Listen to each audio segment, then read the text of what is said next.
ಎಲ್ರಿಗೂ ನಮಸ್ಕಾರ. Love OTP ನಿನ್ನೆ ರಿಲೀಸ್ ಆಯ್ತು. ನನ್ನ ಲೈಫಲ್ಲಿ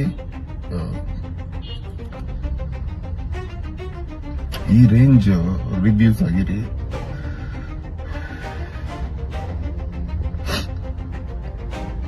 ಬ್ಲಾಕ್ ಬಸ್ಟರ್ ರಿವ್ಯೂಸ್ ಬರಲಿಲ್ಲ. ಯಾವ ಸಿನಿಮಾಗೂ ಬರಲಿಲ್ಲ. 14 ವರ್ಷದ ಕೆರಿಯರ್ ಅಲ್ಲಿ ಈ ರೇಂಜ್ ಬ್ಲಾಕ್ ಬಸ್ಟರ್ ರಿವ್ಯೂಸ್ ನನಗೆ ಯಾವತ್ತೂ ಬರಲಿಲ್ಲ. ಬಟ್ ಬೆಳಿಗ್ಗೆ ಕಲೆಕ್ಷನ್ಸ್ ರಿಪೋರ್ಟ್ ನೋಡಿದಾಗ ತುಂಬಾ ನೋವಾಯ್ತು. ಓಕೆ, ಅನೀಶ್ ಬರ್ತಿಲ್ವಾ ಫಿಲ್ಮ್ ಇಂಡಸ್ಟ್ರಿಯಲ್ಲಿ ಅಂತ ಕ್ವಶನಿಂಗ್ ನನಗೆ ಸ್ಟಾರ್ಟ್ ಆಗಿದೆ. ಇಲ್ಲಿಗೆ ನಿಲ್ಲಿಸ್ಬಿಡ್ಬೇಕಾ?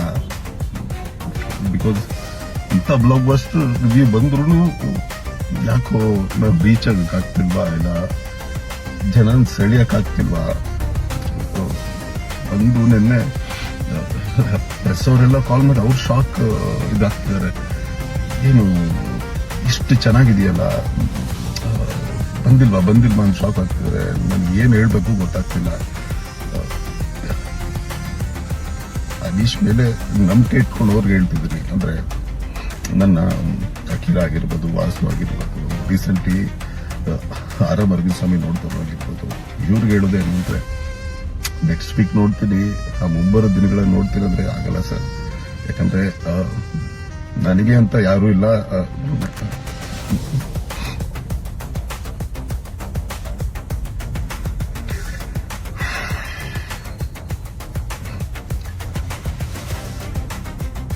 ಒಬ್ಬಂಟಿ ನನಗೆ ನನ್ನ ಬ್ಯಾಕ್ ಗ್ರೌಂಡ್ ಅಲ್ಲಿ ಎಲ್ಲವೂ ಆಗುತ್ತೆ. ನೀನ್ ಬರೀ ನಟನೆ ಮಾಡ್ಕೊಂಡಿರೋ ಅಂದ್ರೆ ಅದು ಆಗ್ದಿರೋ ಕೆಲಸ. ನಟನೆ ಜೊತೆಗೆ ಎಲ್ಲವೂ ನಾನೇ ಮಾಡಬೇಕು. ಸೊ ಇವತ್ತು ವೀಕೆಂಡ್ ಏನಾದ್ರೂ ಉಳಿಸ್ಬೇಕು ಅಂದ್ರೆ ಈ 2 ದಿನ ಅಷ್ಟೇ. ಅದು ಮಿಸ್ ಆದ್ರೆ ಐ ಥಿಂಕ್ ಇದು ನನ್ನ ಕೊನೆಯ ಪ್ರಯತ್ನ ಆಗುತ್ತೆ.